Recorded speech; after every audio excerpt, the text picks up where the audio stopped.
because I may say nothing that you want to use. Just being French is, you don't have to say anything. You just say a bunch of French words and it'll be interesting. Well, there's two things. One of them is like, it makes me feel really special, like I'm totally different from everybody else. And then the other one, I feel all like the judgments from, especially from, for some reason that comes to me of General de Gaulle and the world wars, where the Frenchies are better than everybody else. You know, that's one of the things that as a French person, I would definitely identify with, is that liberté, égalité, fraternité, right? And the resistance, la résistance. Perhaps that the internal resistance allows for deeper recovery, right? That's right. That's right. We are committed. Surrender? Oh, no. Or surrender and put some nice colors on it. Hey there, and welcome back to the Recovery Crew podcast here at Deep Waters Recovery Programs. I'm Dr. Bob Baer, and today we invite Dr. Guillaume Vincent to the show. He has personal experience with a lot of recovery issues. That's the bad news, but actually the really good news is he's also transformed that into, he's one of the best healers that I know. So today's conversation will be about the crossover between Eastern medicine and Western. Some conversation about process addictions, which are the addictions where there's no plug to put in the jug. That's one way to talk about it. So this will be a lively discussion. So glad to have Guillaume here. Glad you joined us. Just as a reminder, Deep Waters Recovery Programs are focused on healing trauma, but also letting go of our dependencies and launching into the life of creativity and excitement and adventure and meaning that we're all looking for. So it's a community effort. Glad you're here and enjoy the Recovery Crew podcast show. You're in the deep waters now. Welcome.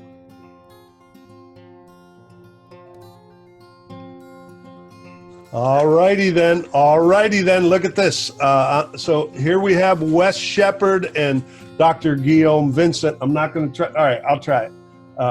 Guillaume Vincent. I can't do it. All right, I have to go back to school to pronounce my friend and colleague's name correctly in French. I don't think I'll ever get it, but I'm working on it. You're doing just fine, but yeah, stick to what you know, right? It's so exactly. Guillaume is, Wes said it best earlier. Guillaume or Guillaume Vincent. Guillaume Vincent. All right, we won't do that to you. But anyway, hey Wes, good to see you, brother. Good to see you, Dr. Wes is our co-host here. He's got another podcast that he's mildly famous on. He always cringes when I say that. And he's helping us shape this thing up. And Dr. Guillaume Vincent is our guest today. Welcome, Guillaume. Hi, yes, I'm good to be here, Bob. Wes, great to be here. A bit figuring out how we do this. How do I relax my shoulders so I get to play with you guys? That's right. Get your shoulders right. Can I say a lot of bad things, or what do I say? I have all this happening, and I'm just going to be here with you, Bob. It's a pleasure. I've known you for some time, Wes as well. So I'm just going to be with you, man, and good to be here. Perfect.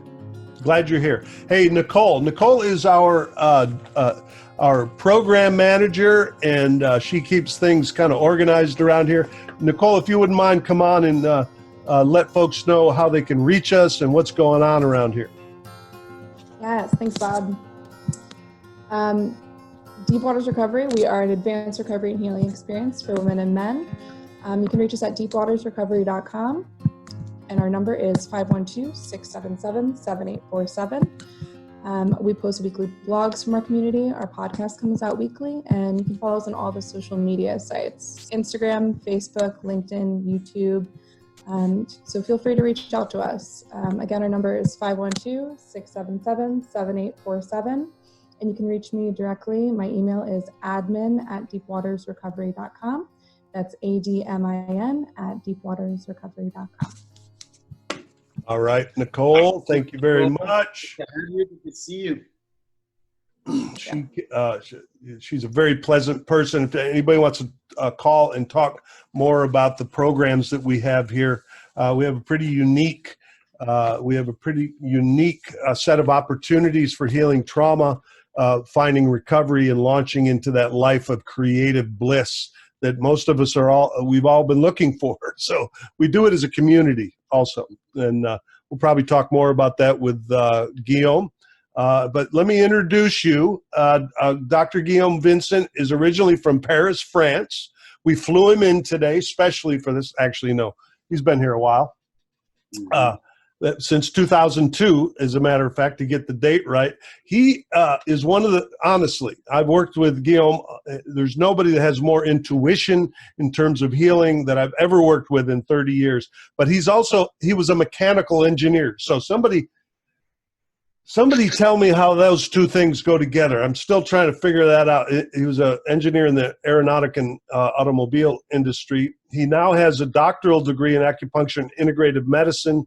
He is also, I will say with great pride and joy, a co-director and senior facilitator of the Braveheart Experience, which is a men's weekend that Wes and I and Guillaume and so far about 1,000 other men have participated. Guillaume is one of the co-directors, and also with Deep Waters Recovery Programs. So welcome here, Guillaume. Guillaume's going to interweave some of the stuff that has been important to him in his recovery and his healing process, but also we're going to get the Guillaume Vincent story here. So welcome, Guillaume. It's all yours, brother.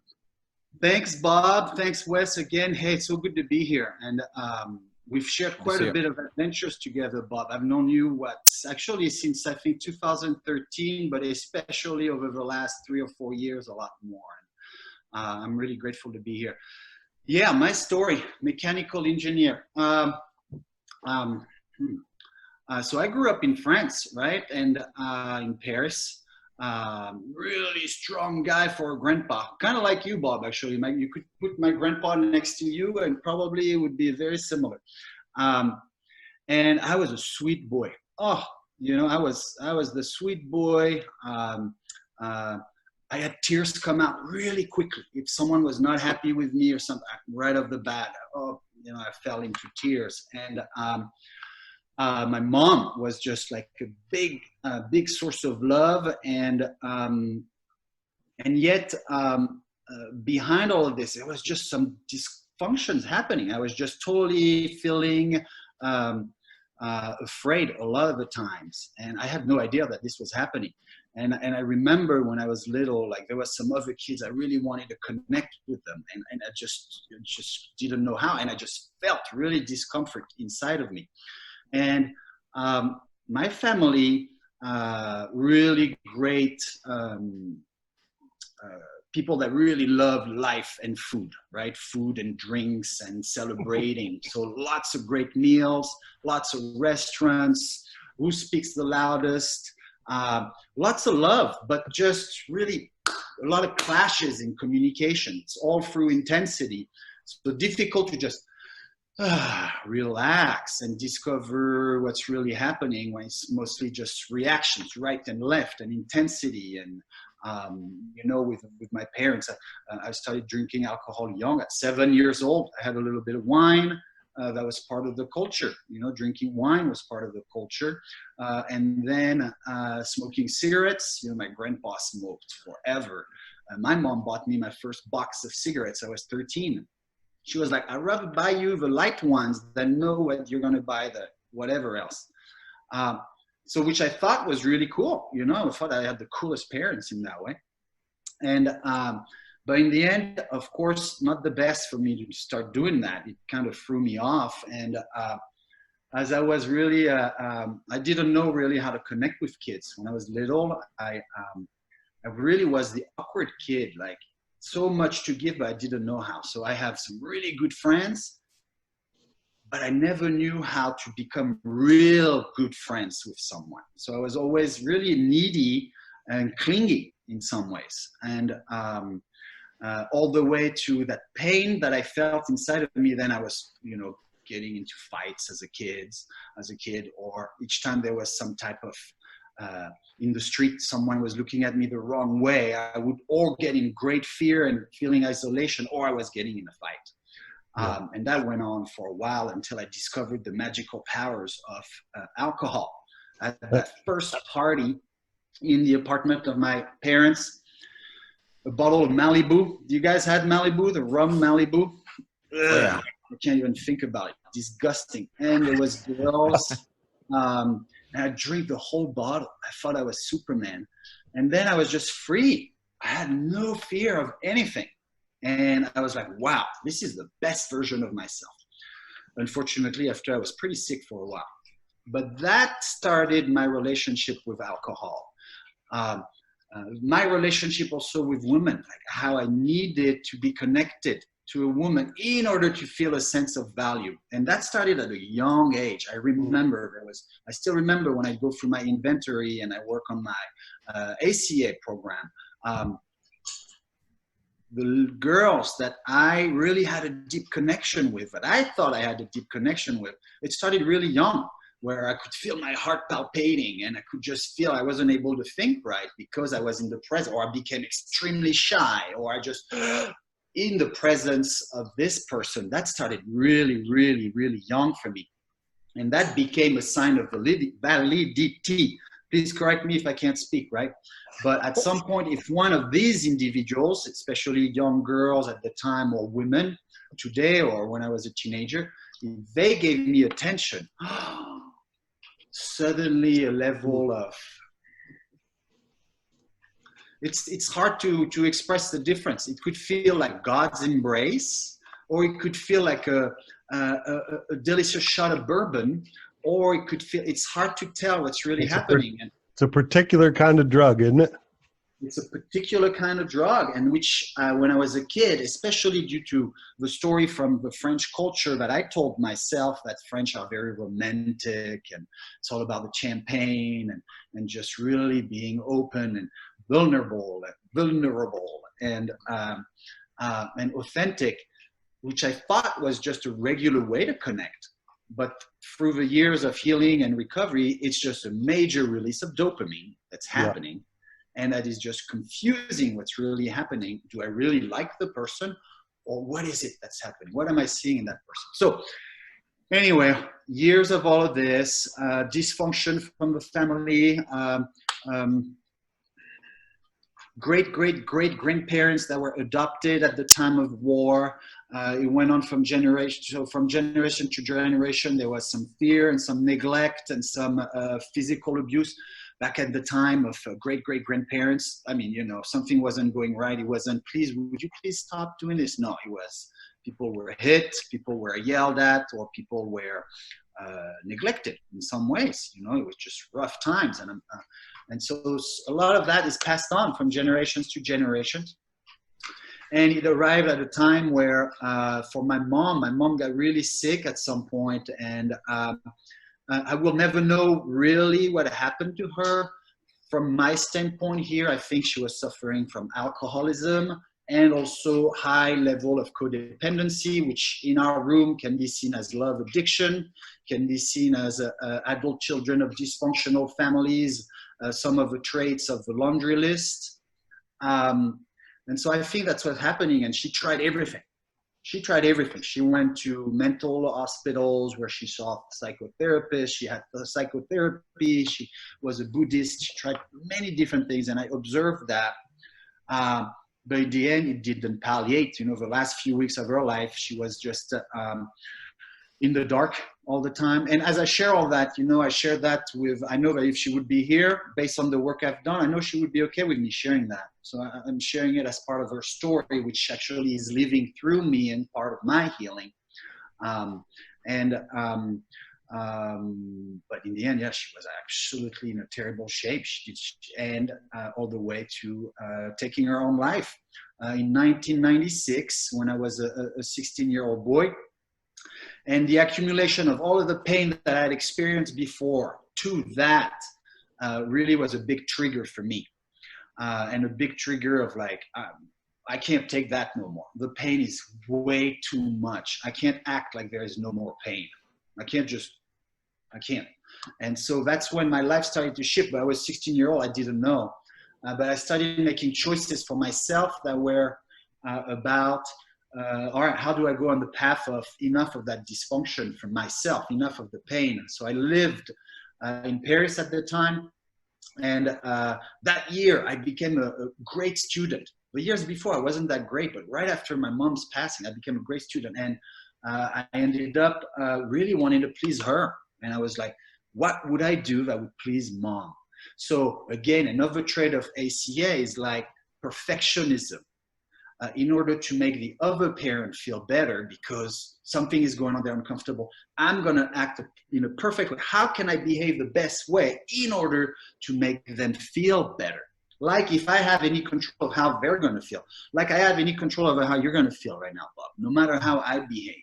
And I really make me feel better, but keep trying. Well, I think your hair looked really good today. Thank you. Thank you very much. I could use, yeah. And so, and that's why I got into engineering. First, I needed to establish a path, a trajectory for me that allowed me to leave and go on in my own adventure. But also there was I'm going to please mom. I'm going to please grandpa. I'm going to please grandma. So I'm going to, how do I, etc. I think you get the point there. Yeah, I get the point. It's like if we get we can get addicted to that. How can I please people? And you know what is not happening? When I'm not on my own path. I'm on some other path with a different vision of trying to fix other people. And when we do that long enough, we get way off of our trajectory, right? Way off. And so, and yet there was a gift in that. In there, I met the best friends that I've had and that I have today. They're in France. They were in engineering school. I love these guys. You know, they're part of my life every day. But during that time, a lot of binge drinking, a lot of fights for me. Studying became a nightmare. I was okay at first, it became harder and harder and harder. And based on what I know today, I was clearly off my path. Yeah. All the way to, at some point, somehow, I think that's what we can call God or higher power, or especially in these rooms. I was trying to get to the US. As a young boy, my mom wanted me and my sister to learn English. So she sent us to England and to the US in host families. And I studied that at a young age. And I wanted to go do a training in the engineering school. I could do two years abroad. And so I looked for something in the US, could not find anything. Didn't happen. Last week, right before the due dates to deliver projects, someone was like, hey, I have something for you in New Zealand. Last minute. I was like, fine, I'm going. And from New Zealand, that's where I met my first wife. And yeah, I was drunk that first time I met her for sure. And I mean, beautiful women, all the beautiful women. And but I remember that I was young and passionate, and alcohol was definitely a way for me to engage and make sure that I was gonna, I don't know, like be as free as possible in my interactions with her. Yeah. It's one of the factors, right? Those we have trauma, and that blocks us from being who we are. And you know, if you loosen up the wheels a little with alcohol, we can at least get some personality to squeeze out, right? All free to go, exactly. And so that gave me some strength, and you know, that's where I met her. And she was from Boston, and she is from Boston. She's still alive. From there, we did the France Boston thing for some time, and ended up moving to Boston and getting married. Probably wasn't the best choice, right? We were young. The marriage didn't last very long.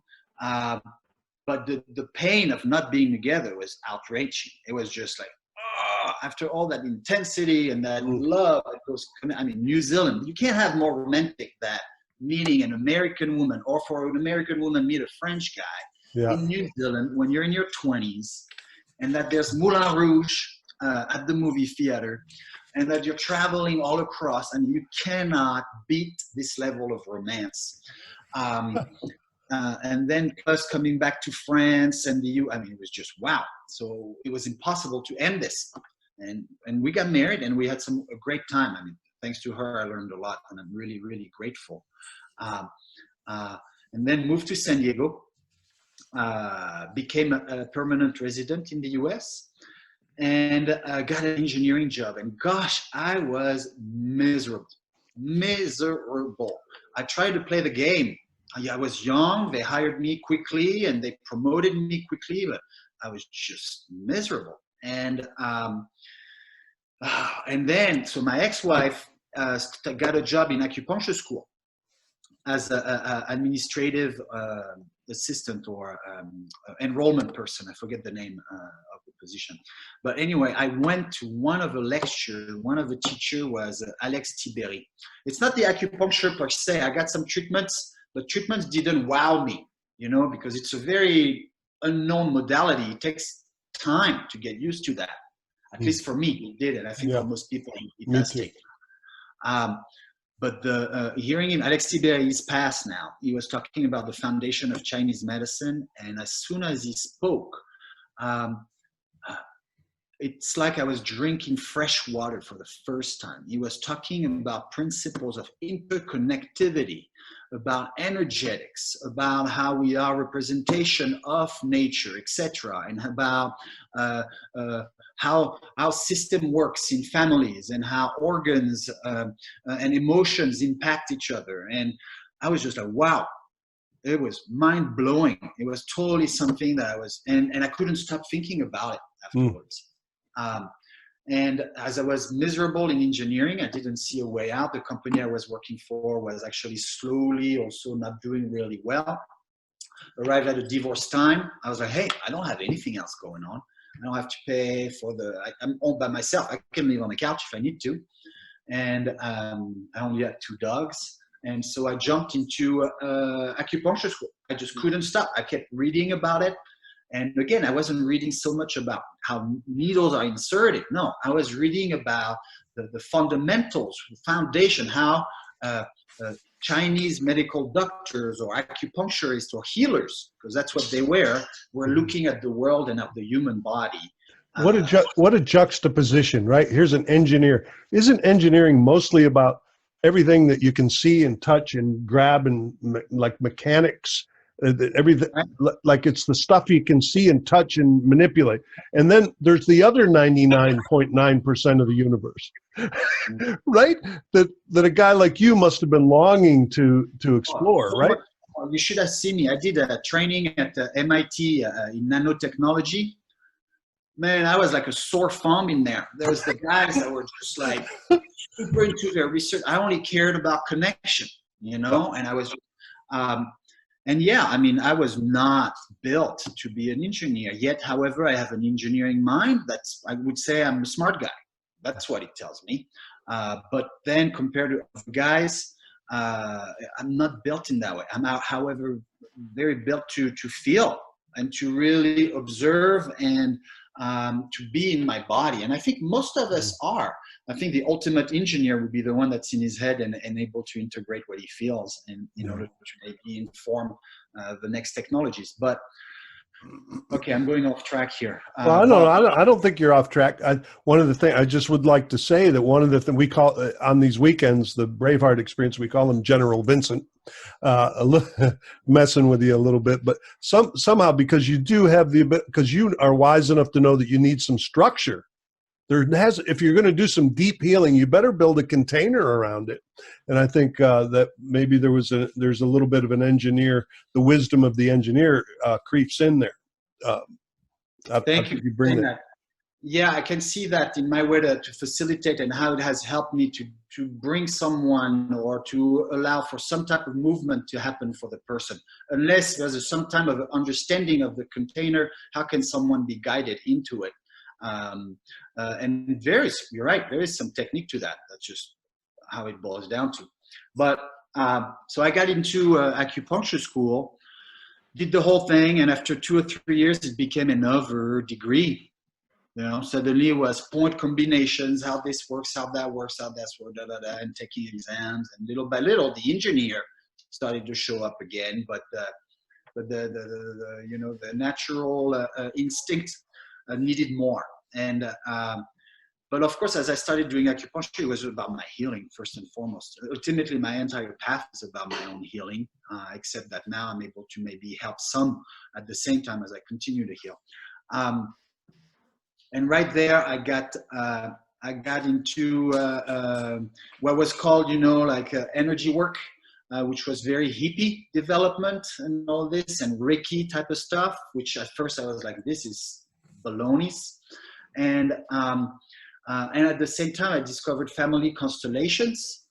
And that's when I had some of the most deepest process I've experienced, where you get to recreate the environment or certain messages or a time of the family and revisit some of the pain in order to transform that.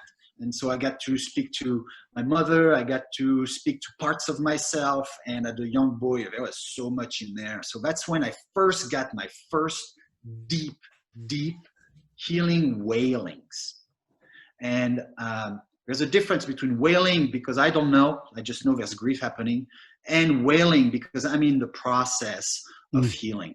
Yes, because I think I did some crying with the bartender at different times, leaning on the bar, doing so. But it's very different than going into our trauma and loosening that hardened soil that's been under there running the show, and then discharging it. I think that's the word, discharging it from my body. Yeah? Yeah, that's exactly it. And the discharging as some type of life force, and like it reconnects new wires and it just creates new frameworks, but at the same time it offers so much freedom. And that's when I first started that deep work. That's why the deep work thing, right? But it's about that deep wailing for me, and how do I access that? And since then, that's what I've been looking for. And so I did a lot of work on family, and but I was still drinking, or I was still codependent, right? Love addiction, codependency, and I don't use codependency anymore because it's becoming kind of a fashion word. I'm codependent. Everybody's codependent, sure, yeah. No, it's sick codependency needs. That's the truth. I have sick dependency needs because it needs to be. It's a sickness. It's not. There's interdependency or there's a bunch of stuff, but but I didn't hit any of that. So I got remarried. I had some children, beautiful children, and then the marriage didn't work well. Again, for all the for some reason, like right now we're in a public environment, so I won't share all the nitty gritty about what happened. Oh, come on, give us something. I'm just kidding. We've all been there, and I've often thought, you've heard me say this at these weekends, I think the solution to the world's problems would be for us all to get fitted with a hat that has a screen playing on it, just the worst shit that we've ever done. We could just be entertained by Wes Shepard's video. And we wouldn't even have to look at yours and mine. I hate that plan. But anyway, understood. And so but throughout the whole process, so there's the pain that's underneath, which for me is definitely related to children, to child dysfunction, right? And then there's all of the survival addictions or behaviors, compulsion, alcohol, women for me, because I'm a man, it could be the opposite for a woman, or for whoever, whatever your gender, or whatever preference you may have, work, money, food, right? All of these are on top of all of this because they are used in order for me not to feel what's happening underneath. And as the marriage was really the marriage in which we had 2 kids, so for me, family is a major value. And when the marriage just collapsed, I collapsed with it. And when my ex-wife left, I mean, it's the biggest pain I've had. And let me tell you, I've had pain. I burnt my legs. I broke my arms. I had pain inside my guts like I've never had pain before. Yeah. And that I had never experienced that. I was walking, it feels like I was walking like in the episode of The Walking Dead, like with my guts opened and my viscerals dragging me to the ground. And thank God I had like Bob Bear helping me carry some of the intestines every so often, or some of the guys, but I had never experienced that much pain. Yeah. And I was able to feel that pain more and more because I had also stopped all of the behaviors that prevented me from feeling that pain. Yeah. And when I start going in this pain, it's deep grief. So that's where it gets tricky, because there's deep grief and there is deep trauma, and there is a withdrawal process. There's these two things together.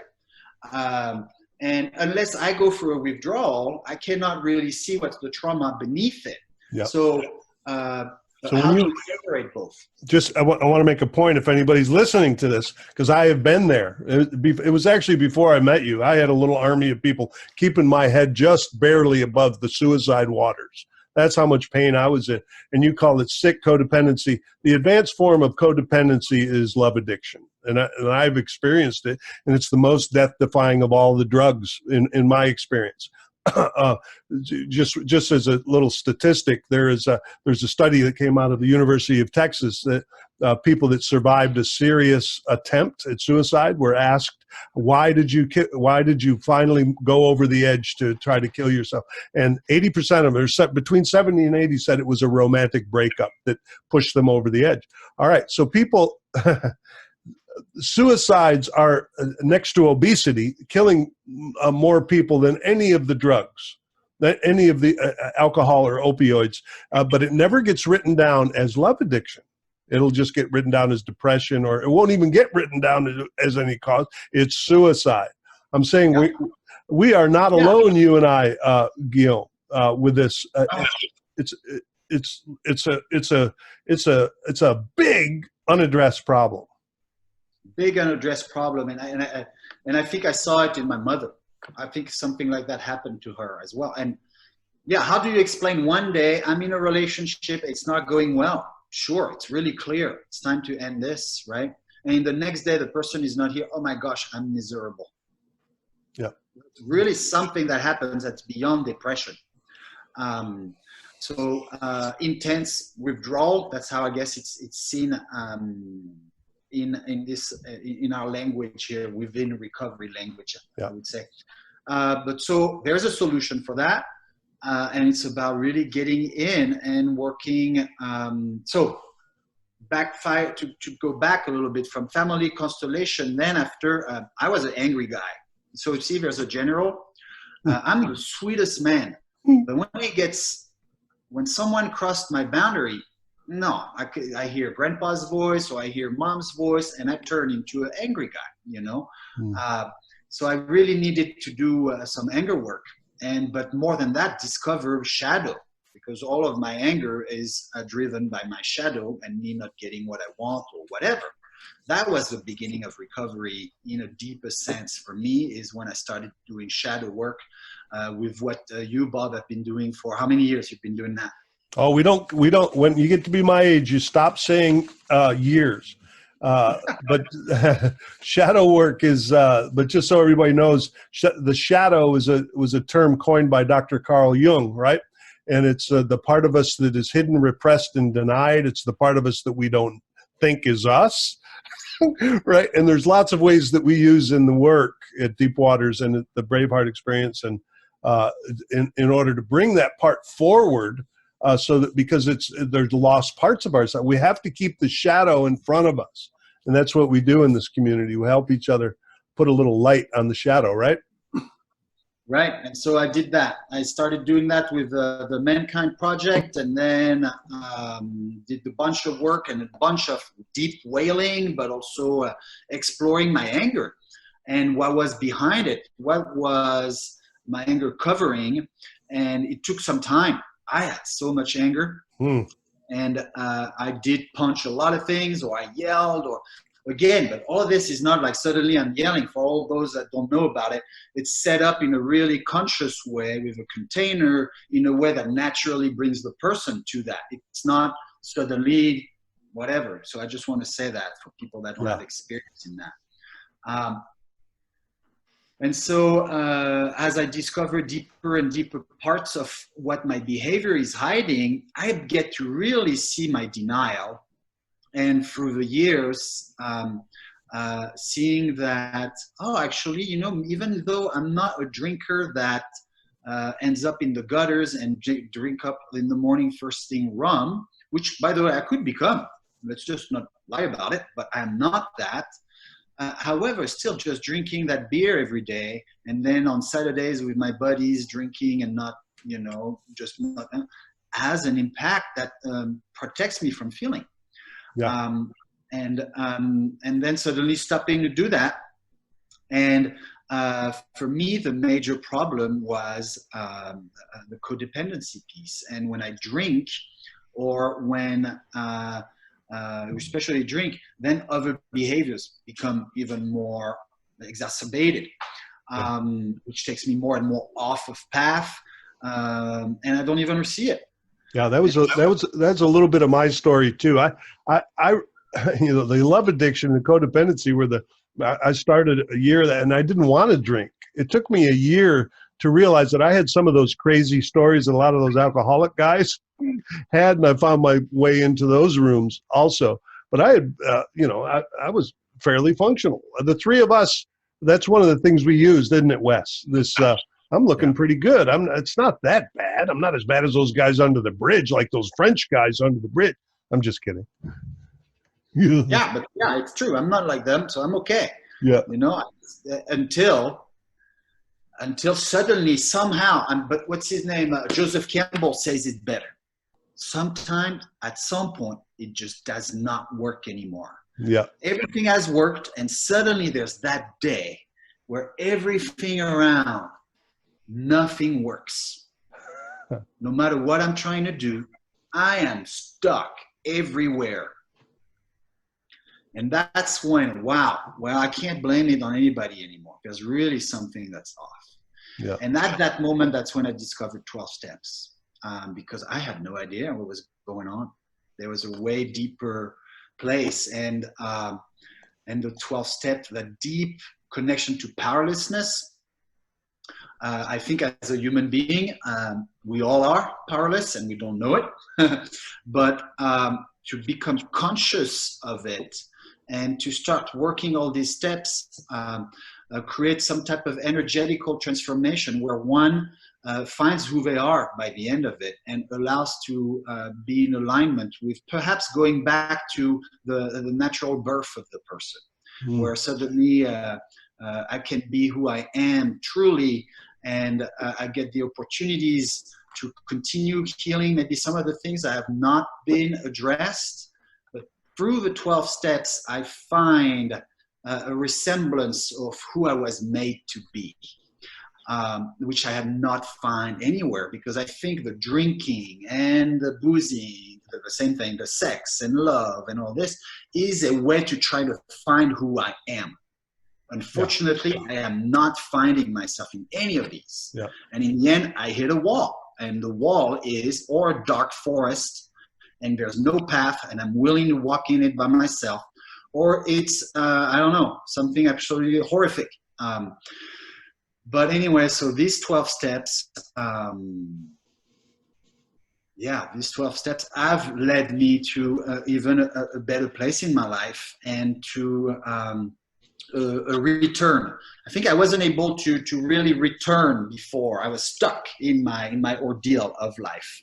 Yeah. But through the 12 steps, I'm able to be back in the world and teach and pass on and do really well in my life. Well, it's counter to the way we're built, right? Especially if you're fairly intelligent, right? We are told over and over and over to figure this shit out. Pull up your bootstraps. Be tough. Be smart. Fix the shit. That's right. What we were trained to do. Which is absolutely the opposite of what is required to heal in the 12 steps, right? Which is to surrender. Surrender is a bad word. That's not a word that was used. And like a French rebellion resistance guy singing songs from Les Miserables, we do not surrender, do we? We don't surrender.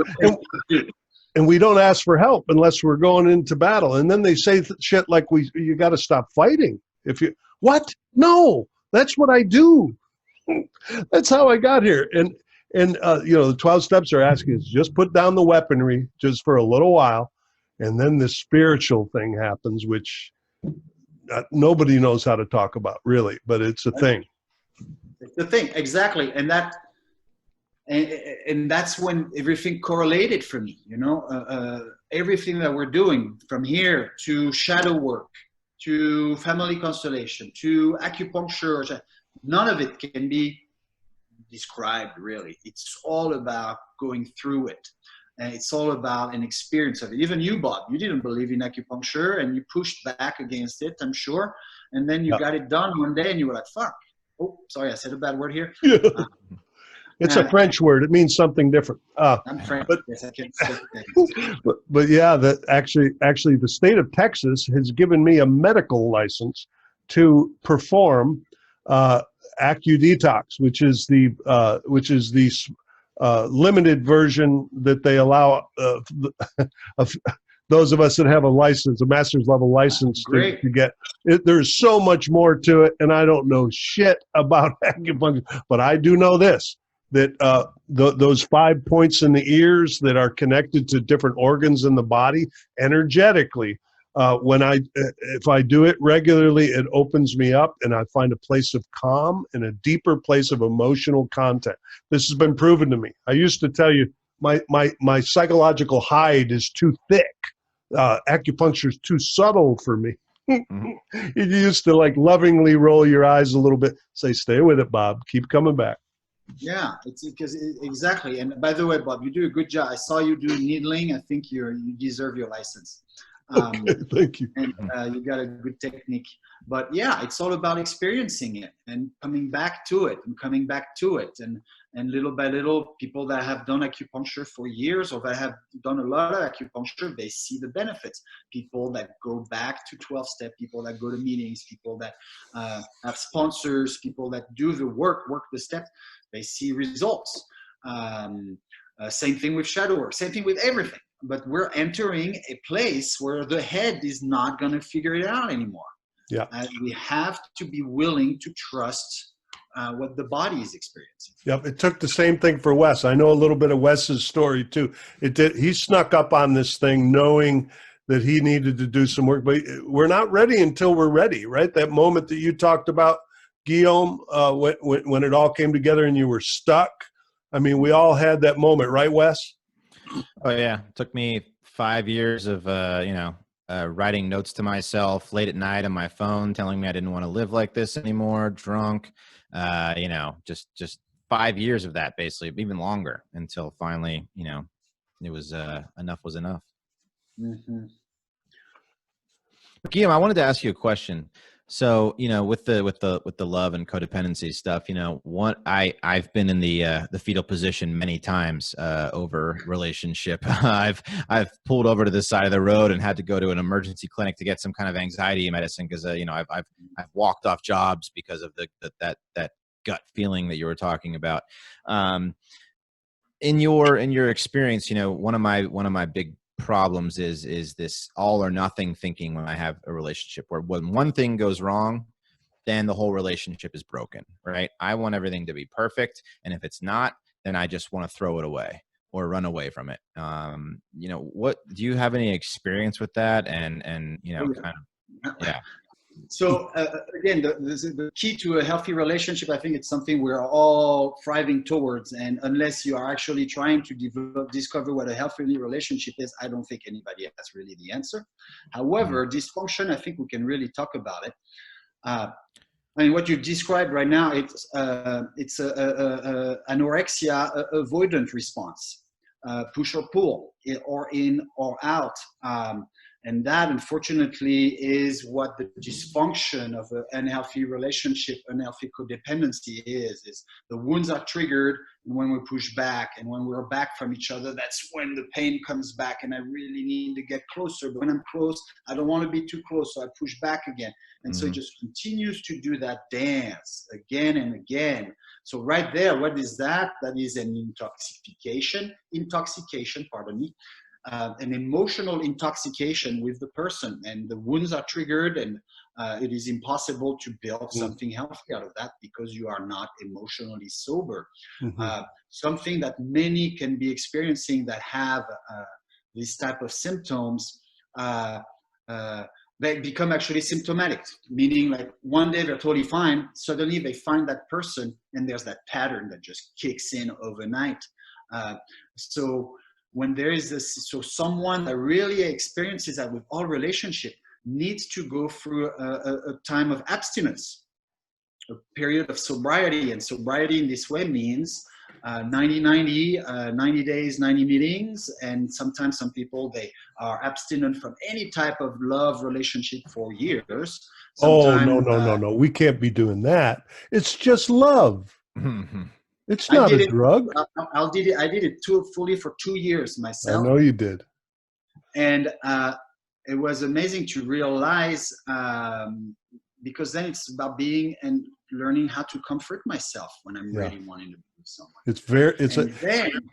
Go ahead. Go ahead, yeah, Bob. No. I was just going to say it's an intense drug, man, and yes, of course, love is what makes the world go around. There are so many songs from the '70s. You're my everything. That have trained us to think that it is anything but a disease. In fact, that's blasphemy to even say that. Love is what we're all up to. I really have come to believe, and actually my personal and professional research has also showed me that it's a pretty low brain thing. Just a lot of it is about keeping the species moving forward. The idea of looking for that romance feeling is very similar to that cocaine feeling, to that, it's very similar set of chemicals that get released. And I have not made really good decisions when on those drugs. For me, I need to get, it's the conversation, Wes, that we were having with our last guest about the spiritual stuff. And when it comes to love relationship, this is a piece right here. When it comes to love relationships, romance, that is the area that I don't want to pray about. I don't want anybody to tell me what to do. I don't want to take any direction about it. I want to run that show myself. Let's fly to Belize. Did you talk to your sponsor about that? What? No, I'm already in Belize. What are you talking about? Right. That is the one I don't want to let anybody else's hands on. And that's pretty, to me, that's always a tell, right? Right.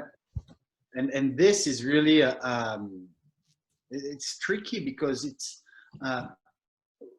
it takes you right back to trauma. So what you described, Wes, when you had to go to the hospital in a high level of anxiety, yes, there is a part of it that is withdrawal, but at the same time, I'm guessing, I don't know, but I'm guessing there's a deep piece of abandonment and neglect that got triggered inside of you that probably was there from a long time ago. So at the same time as this happened, that's probably what I would say is the difference. Like if I put my drink down, I'm going to go through withdrawal, and I'm going to be really like uncomfortable, and it's going to be really difficult. There are a lot of things is going to come up. If I put that person down, or I put that away, I mean, there's, in addition to that, there is childhood dysfunction that shows up. And so that is even it's deep. It just takes you really in some uncomfortable places. Quickly. Yeah, I think it's such a great question. There's one thing I always look for, the bad thing in relationships, and the point is, for me, is me trying to run the show, and that me trying to figure out what to say, what to do, whether she's the right one for me or she's not. This is not. I am not equipped for that.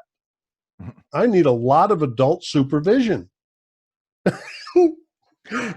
And there is help. I also just want to make sure we don't scare everybody way off, Guillaume, with 2 years off of relationships. We're not suggesting that is what's necessary for anybody. And if you're in a relationship that's kind of dysfunctional, that maybe started out and it's kind of, you just have some work to do. That's all. It's all per person. It's the person does what they need to do for themselves. That's what it is.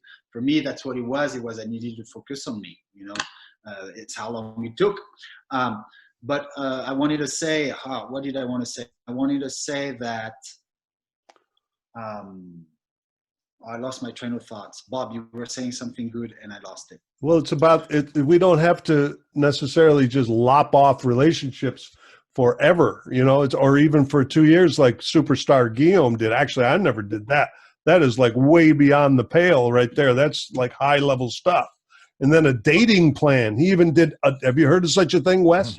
A No. dating plan. Oh my God. Yeah, you can't go back in the wild without some type of, because the piece is about becoming emotionally sober, right? And once the person is emotionally sober and has experienced that enough and doesn't have any compulsive behaviors anymore, the person is invited to explore and discover if you want. You don't have to, but if a person wants to, it's that. And it's about developing a dating plan. And that right there, that's even harder than becoming sober, because I am having to deal with my drug of choice. Yeah. And how do I discover my behaviors with that flirting, the intrigue, with the romance? Yeah. And that, it's like learning unfortunately, I have to learn anew. It's kind of like learning how to play the piano. I literally need lessons, and I need someone to teach me how to do that.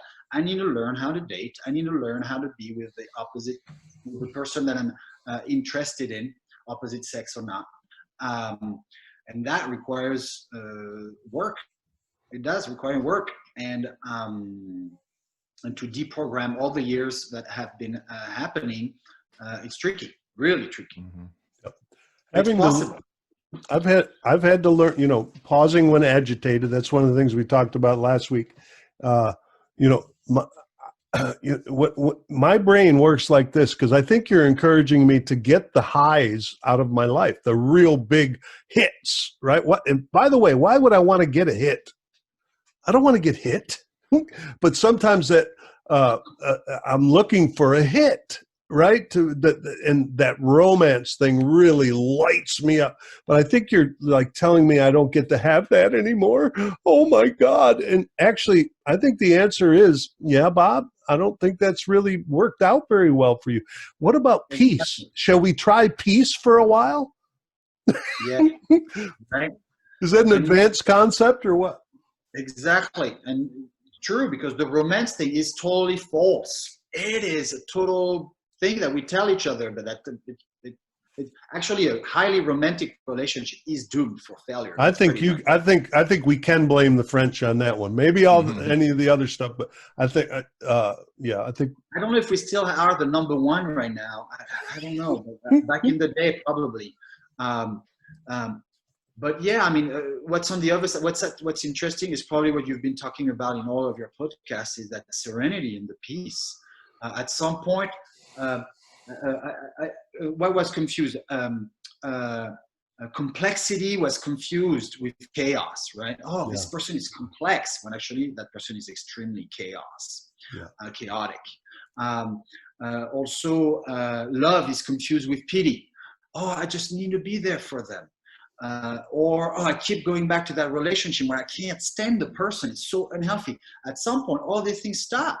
And actually, a relationship is about, wow, I might actually feel peaceful right now. Yeah. You know, and actually, it's a lot better than the hit that at some point burns us, burns the adrenals. We talked about it. We know all that. But anyway, I get couples that come into my office, and you know their expectation is it's couples work, right? They're going to marriage counseling. They call it. I don't, and they expect me to help them, really unconsciously, to help them fix their. And essentially, I tell them I don't have any investment in that whatsoever. I'd really like you both to get in recovery for yourself, get yourself back, get that relationship back with yourself, and then maybe you can turn towards somebody and say, yeah, I think I do want to be with you. But in the meantime, you have no clue. You have no clue what you're doing. If I don't have myself back in a really comfortable way in my skin, I have no chance to have a peaceful, loving relationship with somebody else. It's just the only chance I'll have is the hit. We might get an occasional hit together. Yeah. Exactly, Bob. You're on it. Cool. So anyway, so Guillaume, I think we got your story.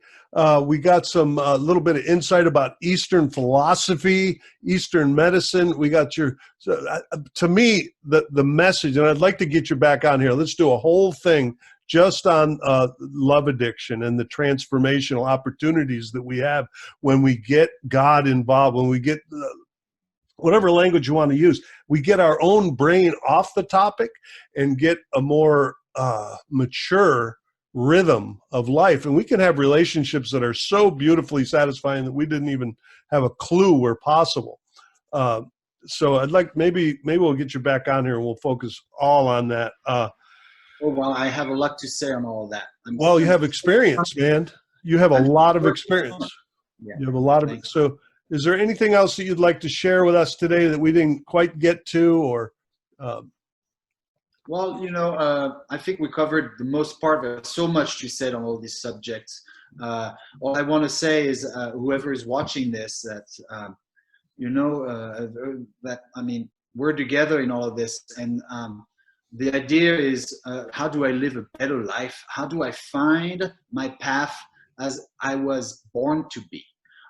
And I think the relationship is one great way to discover that. So through someone else, I discovered that. Through recovery, I discovered that. Through shadow work, I discovered that. Through integrative medicine and Eastern medicine, I reconnect with how I'm built as a human in a natural world. And so again, my goal here is not solely recovery. My goal is, who am I and how can I live a life of freedom?